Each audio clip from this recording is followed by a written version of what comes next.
Первую половину нынешнего отопительного сезона алданские коммунальщики прошли без особых проблем. Аварийные ситуации, которые случались за этот период, устранялись в сжатые сроки и не влияли на общую картину по тепловодоснабжению. Основной поставщик тепла в районе, общество «Теплоэнергосервис», заявляет, что в новогодние каникулы проблем также не будет.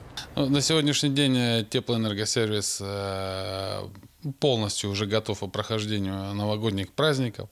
Сформированы аварийные бригады, подписаны и утверждены графики ответственных дежурных. Да, аварийный запас тоже утвержден, сформирован.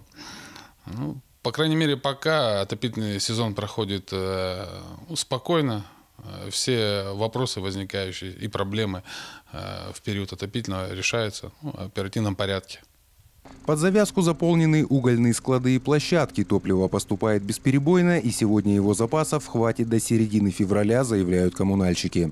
На сегодняшний день запасов топлива у нас хватит до середины февраля. Новогодние каникулы мы пройдем спокойно, благополучно. Топливом мы обеспечены 100%. Кроме того, Теплоэнергосервис продолжает акцию «В Новый год без долгов». Акция продлится до середины января, что позволит населению погасить коммунальные долги без начисленных пений. Руслан Павлов, Сергей Шипачев, Александр Лукин, Алдан.